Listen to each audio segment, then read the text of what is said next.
بسم اللہ الرحمن الرحیم۔ السلام علیکم ورحمۃ اللہ وبرکاتہ۔ سنڈے کلاس سبق نمبر 44، لیسن نمبر 44۔ پیارے بچوں، مسلسل 43 یعنی 43 اتوار ایسے گزر چکے ہیں کہ ہم ہر اتوار تمہارے سامنے دین اسلام سے متعلق بہت اہم ترین باتیں تمہاری سطح کو ملحوظ رکھتے ہوئے بیان کرتے آ رہے ہیں، اور آج ہم 44واں بار آپ کے سامنے ہیں، یعنی آج سبق نمبر 44 ہے، 44۔ اور آج ہم بنیادی دینی باتوں میں عنوان رہے گا اپنے ہر کام سے پہلے اپنی نیت درست رکھو۔ اس کے بعد 2 آیتیں اور 2 حدیثیں، اور رسول رحمت صلی اللہ علیہ وسلم کے فیصلے پر سارے کے سارے لوگ راضی ہو گئے، یہ عنوان سیرت کا۔ اور اخلاق میں بخیل مت بنو، آداب میں والدین کے چند آداب، مسائل میں سجدہ تلاوت کے آداب، اور اس کے بعد صبح و شام کی دعائیں اور سوالات و جوابات۔ پیارے بچوں، صرف کام کر لینا کافی نہیں ہے، اور نہ اللہ تعالیٰ تمہارے صرف کام کو دیکھیں گے، اور نہ ہی لوگ تمہارے صرف کام کو دیکھیں گے، بلکہ ہر کام میں تمہاری نیت اور تمہارے ارادے دیکھے جائیں گے۔ جب بھی تم کوئی کام کرو، سب سے پہلے اپنی نیت کو درست رکھنے کی کوشش کرو۔ اللہ تعالیٰ تمہارے صرف کام کو نہیں دیکھتے، بلکہ اللہ تعالیٰ تمہارے کام کے ساتھ تمہاری نیت کو بھی دیکھتے ہیں۔ ہم اس حقیقت کو چند مثالوں سے سمجھاتے ہیں، اور ہر بات مثال سے زیادہ آسان انداز میں سمجھ میں آ جاتی ہے۔ پہلی مثال یہ ہے، اگر تم کسی فقیر کو 10 روپے دے رہے ہو، اگر تم یہ 10 روپے اس لیے دے رہے ہو کہ لوگ تمہارے بارے میں یہ سمجھیں کہ تم بڑے سخی ہو، تو تمہارے یہ 10 روپے کسی کام کے نہیں ہیں۔ اگر تم یہی 10 روپے اس نیت سے کسی مستحق غریب کو دیتے ہو کہ میرا یہ صدقہ کرنا میرے اللہ جی کو پسند آ جائے، میرا اللہ اس خرچ کرنے سے راضی اور خوش ہو جائے، تو جان لو کہ تمہارا یہ 10 روپے خرچ کرنا تمہارے لیے فائدہ مند ہوگا۔ اس سے اللہ بھی راضی ہوں گے، اور اس کی برکت سے اللہ تمہارے مال میں اضافہ بھی کریں گے، اور آخرت میں اس کا اجر ضرور بے ضرور عطا کریں گے۔ اگر تم اپنے گھر سے مسجد جا رہے ہو، اور راستے میں تمہارے دل میں یہ خیال آئے کہ لوگ مجھ کو مسجد جاتا ہوا دیکھ رہے ہیں، لوگ مجھ کو نیک سمجھیں گے، پھر مسجد پہنچ کر تم سنت ادا کر رہے ہو، اور کچھ لوگ تم کو دیکھ رہے ہوں تو تم نماز پڑھ رہے ہو، اتنے میں تمہارے دل میں یہ ارادہ جان بوجھ کر آ جائے کہ لوگ مجھ کو بڑا نمازی سمجھیں گے، تو یاد رکھو یہ ریاکاری ہے۔ اس سے شیطان تو خوش ہوگا، مگر رحمان خوش نہیں ہوگا۔ رب رحمان کو خوش کرنے کے لیے تم پر لازم ہے کہ تم جب بھی گھر سے مسجد کے لیے نکلو، اور جب بھی تم مسجد پہنچ کر نماز ادا کرو، تو دل میں یہ خیال پختہ کر لو کہ میں میرے اللہ جی کو خوش کرنے کے لیے نماز ادا کر رہا۔ پیارے بچوں، اسی کو اخلاص کہتے ہیں، یعنی ہر کام کو صرف اور صرف اللہ کو راضی کرنے کے لیے کرنا، یہی اخلاص ہے۔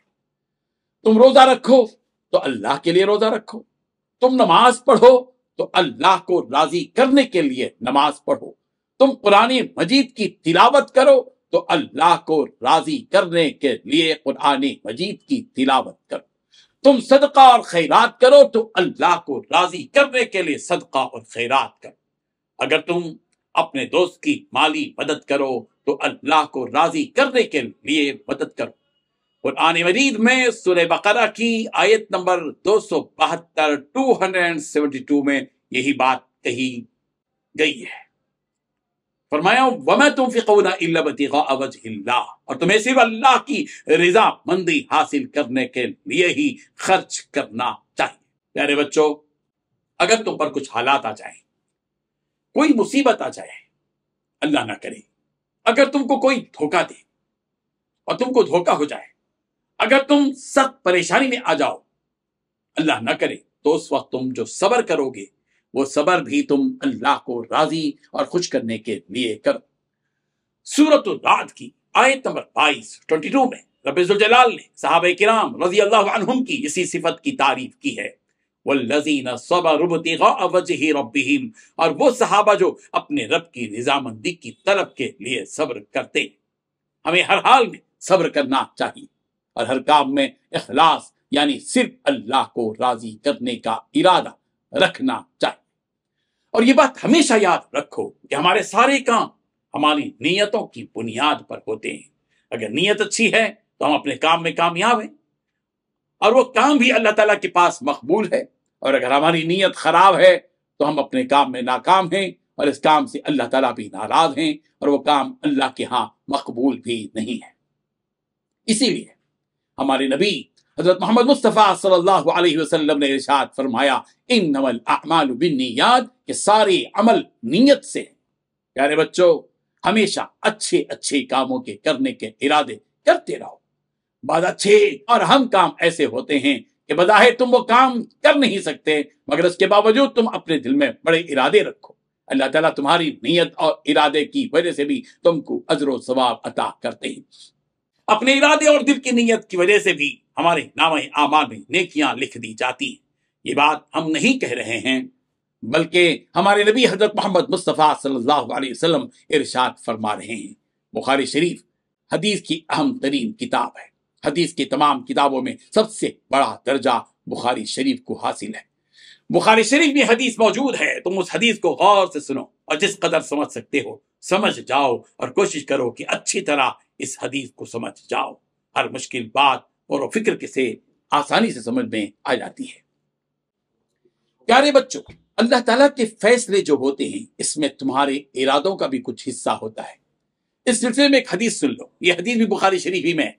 حضرت ابو موسیٰ رضی اللہ عنہ رسول رحمت صلی اللہ علیہ وسلم سے روایت کرتے ہیں کہ ہمارے نبی صلی اللہ علیہ وسلم نے ارشاد فرمایا، جو کوئی اللہ سے ملنے کو پسند کرتا ہے تو اللہ تعالیٰ بھی اس سے ملنے کو پسند فرماتا ہے، اور جو شخص اللہ کی ملاقات کو ناپسند کرتا ہے تو اللہ تعالیٰ بھی اس کی ملاقات کو ناپسند کرتا ہے۔ اللہ، ہر مسلمان کو چاہیے کہ وہ اپنے رب سے ملاقات کا آرزومند اور خواہش مند رہے۔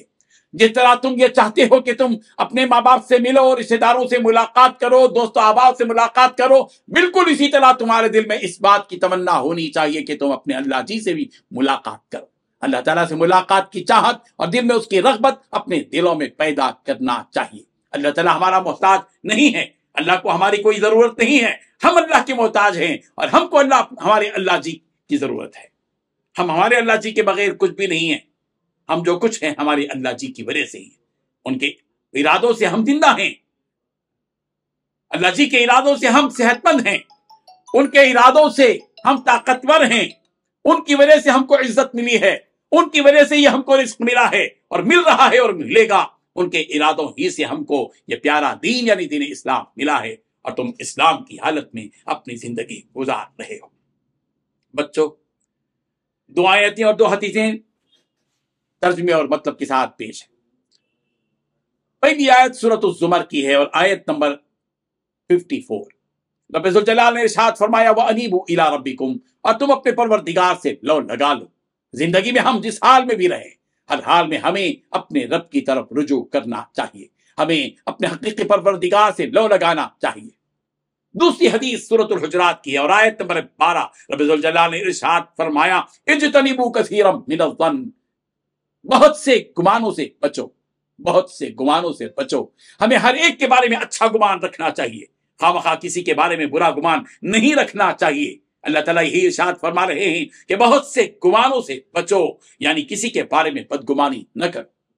دو حدیثیں، پہلی حدیث مسند احمد کی ہے، رسول رحمت صلی اللہ علیہ وسلم نے ارشاد فرمایا امطل الاذی عن الطریق فهو لك صدقہ، راستے سے تکلیف دینے والی چیز کو ہٹا دے، بس وہ عمل تیرے لیے صدقہ ہے۔ جس طرح کسی کو 10-20 روپے یا 100-200 روپے دینا صدقہ ہے، بالکل اسی طرح اگر کوئی چیز راستے میں گری پڑی ہو اور اس سے لوگوں کو تکلیف ہونے کا امکان ہو تو وہ چیز راستے سے ہٹا دینا چاہیے۔ ہمارا یہ عمل ہمارے لیے صدقہ ہے، یعنی صدقہ اور خیرات کرنے کا اجر اس عمل کی وجہ سے بھی دیا جائے گا۔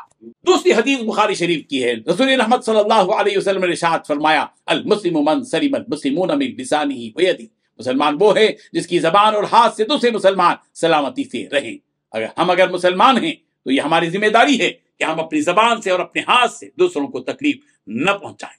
اگر ہماری زبان اور ہمارے ہاتھ سے دوسرے مسلمان سلامتی سے ہیں تو واقعی ہم مسلمان ہیں۔ سیرت رسول رحمت صلی اللہ علیہ وسلم عنوان ہے، رسول رحمت صلی اللہ علیہ وسلم کے فیصلے پر سب راضی ہو گئے۔ رسول رحمت صلی اللہ علیہ وسلم کی عمر 35 سال کی تھی۔ ان دنوں قریش نے کعبے کی عمارت کو دوبارہ شروع سے تعمیر کرنے کا ارادہ کیا، اس لیے کہ حرم شریف بہت نیچے تھا، پانی کے بھر جانے کی وجہ سے اس کو بہت نقصان پہنچا تھا، اور ایک مرتبہ سیلاب آ گیا تو کعبے کی دیواریں پھٹ گئیں، ٹوٹ گئیں۔ مکے والوں کا ارادہ ہوا کہ کعبے کو پھر سے بنائیں اور خوب اونچی اور مضبوط عمارت بنائیں۔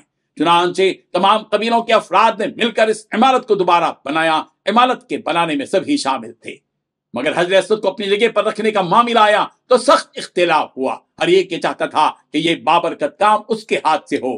حجر اسود وہ مبارک پتھر ہے جو جنت سے آیا ہے، یہی وہ پتھر ہے جس کو نبی رحمت صلی اللہ علیہ وسلم نے چوما ہے، اور آج بھی لوگ اس کا بوسہ دیتے ہیں اور قیامت تک اس کو بوسہ دیا جاتا رہے گا۔ اختلاف حجر اسود کو اپنی جگہ پر رکھنے کے سلسلے میں اتنا سخت ہوا کہ تلواریں نکل گئیں۔ قریب تھا کہ قتل و غارت گری ہو جاتی۔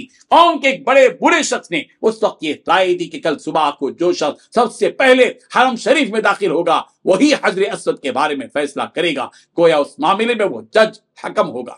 قدرت کو یہی منظور تھا کہ فیصلہ رسول رحمت صلی اللہ علیہ وسلم کے ہاتھوں ہو جائے۔ دوسرے دن صبح جو سب سے پہلے کعبے میں داخل ہوئے وہ رسول رحمت حضرت محمد مصطفیٰ صلی اللہ علیہ وسلم تھے۔ سارے لوگ خوش ہو گئے اور سب ایک زبان ہو کر کہنے لگے، یہ امین و صادق ہیں، ہم ان کے فیصلے پر راضی ہیں۔ رسول رحمت صلی اللہ علیہ وسلم نے بڑی پیاری تدبیر سے اس معاملے کا حل نکالا اور ایک چادر پھیلا کر حجر اسود کو اپنے دست مبارک سے رکھ دیا۔ پھر ہر قبیلے کے سردار نے چادر کے کونے پکڑ کر اس مقدس پتھر کو مقدس مقام تک پہنچا دیا۔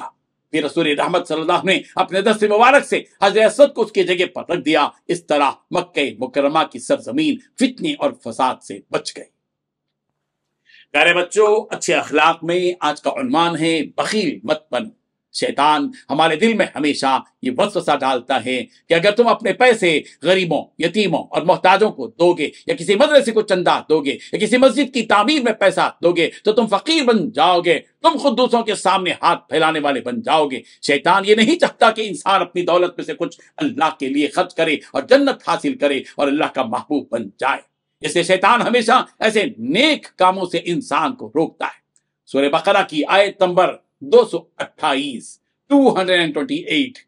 فرمایا، الشیطان یعدکم الفقر ویأمرکم بالفحشاء واللہ یعدکم مغفرۃ منہ وفضلا واللہ واسع علیم۔ شیطان تمہیں محتاجی کا اندیشہ دلاتا ہے، بے حیائی کا حکم دیتا ہے، اور اللہ تم سے اپنی طرف سے بخشش اور فضل کا وعدہ فرماتا ہے، اور اللہ وسعت والا، علم والا ہے۔ اگر ہمارا دل بخیلی سے محفوظ ہے اور ہمارے دل میں سخاوت اور فیاضی کے جذبات زندہ ہیں، اور جب بھی خرچ کرنے کے تقاضے سامنے آئیں ہم اپنا مال اللہ کی راہ میں خرچ کرنے لگ جائیں، تو قرآن مجید ہمیں یہ خوشخبری دیتا ہے کہ ہم کامیاب ہیں۔ سورہ حشر کی آیت نمبر 9 میں یہ بات بتلائی گئی، وَمَن يُوقَ شُحَّ نَفْسِهِ فَأُولَئِكَ هُمُ الْمُفْلِحُونَ، اور جو شخص طبیعت کے بخل سے محفوظ رکھا جائے ایسے ہی لوگ کامیابی پانے والے۔ اس لیے ہمیشہ اپنے دل کو بخل سے پاک رکھو۔ اللہ تعالیٰ نے اپنے فضل سے جب دیا ہے تو تم بھی اچھے ارادے سے اور اجر و ثواب پانے کی نیت سے اللہ کے راستے میں اپنا مال خرچ کرو۔ زندگی گزارنے کے آداب، اور آج کا عنوان ہے والدین کے چند حقوق و آداب۔ ماں باپ کی اطاعت کرنا چاہیے، ماں باپ کے ساتھ بھلائی کرنا چاہیے اور ان کی خدمت کے لیے تیار رہنا چاہیے۔ ماں باپ کی مطلوبہ چیز انہیں عطا کرنا چاہیے بشرطے کہ استطاعت ہو۔ ماں باپ کے لیے یہ دعا پڑھنا چاہیے، رب ذوالجلال سے مانگنا چاہیے، رب ارحمہما کما ربیانی صغیرا، اے میرے پروردگار میرے ان دونوں ماں باپ پر رحم فرما جیسے کہ میرے بچپن میں آپ نے مجھ پر رحم فرمایا، میری پرورش فرمائی۔ جہاد، تبلیغی اور علمی وغیرہ سفر میں جانے سے پہلے ماں باپ سے اجازت لینا چاہیے، ماں باپ کے ساتھ نرمی سے بات کرنا چاہیے، ماں باپ کے ساتھ عاجزی اور انکساری کے ساتھ بات کرنا چاہیے، ماں باپ کو گالی نہیں دینی چاہیے اور نہ ہی گالی کا سبب بننا چاہیے۔ یعنی سبب بننے کا مطلب یہ ہے کہ کسی اور کو گالی دو گے کسی کے ماں باپ کا نام لے کر، تو وہ اگر گالی دے گا ہمارے ماں باپ کو تو اس کا مطلب ہے کہ ہم ذریعہ بنے خود اپنے ماں باپ کو گالی دینے کا۔ ماں باپ کے ساتھ حسن سلوک کرنا چاہیے، ماں کے ساتھ حسن سلوک کو باپ کے ساتھ حسن سلوک پر مقدم کرنا چاہیے۔ عام حالات میں کھلانے میں والدین کو اولاد پر مقدم رکھنا چاہیے، بیوی کو ماں پر اور دوستوں کو باپ پر ترجیح نہیں دینا چاہیے۔ والدین کے متعلقین کے ساتھ حسن سلوک کر کے ان کو راضی کرنا چاہیے۔ پیارے بچوں، شریعت کے مسائل میں آج سجدہ تلاوت کا بیان ہوگا، یعنی قرآن مجید کی آیتیں بعض ایسی ہیں کہ جن آیتوں کے پڑھنے کے بعد سجدہ واجب ہوتا ہے۔ تلاوت کے معنی پڑھنے کے ہیں۔ قرآن شریف میں چند مقام ایسے ہیں جن کو پڑھنے یا کسی کو پڑھتے ہوئے سننے سے سجدہ کرنا واجب ہو جاتا ہے، اور اسی سجدے کا نام ہے سجدہ تلاوت۔ تمام قرآن مجید میں 14 مقام ایسے ہیں جہاں سجدہ کرنا چاہیے۔ بہتر تو یہی ہے کہ جس وقت سجدے کی آیت پڑھی ہے اسی وقت سجدہ کر لے، لیکن اگر اس وقت سجدہ نہ کیا تو جب بھی کوئی گناہ نہیں، جب یاد آ جائے اس وقت میں سجدہ کر لے، اور اس میں تاخیر اگر کرے گا تو کوئی گناہ کی بات نہیں ہے، مکروہ ہے۔ اس لیے جب بھی سجدہ تلاوت سن لیں فوراً سجدہ کرنے کی کوشش کریں۔ اور نماز سے باہر سجدہ کرنے کا بہتر طریقہ یہ ہے کہ کھڑے ہو کر تکبیر کہتا ہوا سجدہ کرے اور پھر تکبیر کہتا ہوا اٹھ کھڑا ہو، لیکن اگر بیٹھے ہی سے سجدے میں گیا اور سجدے سے اٹھ کر بیٹھ گیا جب بھی سجدہ ادا ہو گیا۔ جو شرائط نماز کی ہیں وہی سجدہ تلاوت کی ہیں، یعنی بدن کا پاک ہونا، کپڑے کا پاک ہونا، جگہ کا پاک ہونا، سطر کا ڈھکا ہوا ہونا، قبلے کی طرف منہ کرنا، اور سجدہ تلاوت کی نیت کرنا ایک مزید ہے۔ صبح و شام کی دعائیں، کان میں درد ہونے پر یہ دعا پڑھیں، اللہم صلی علی محمد ذکر اللہ بخیر من ذکرنی۔ پیارے بچوں، جواب دینے کے بعد ہی تمہیں خوشی اور سکون ملنا چاہیے۔ سوالات تمہارے سامنے ہیں۔ پہلا سوال، ہر کام سے پہلے کیا درست کر لینا چاہیے؟ دوسرا سوال، ہمیں ہر کام کے کرتے ہوئے کس کو راضی کرنا چاہیے؟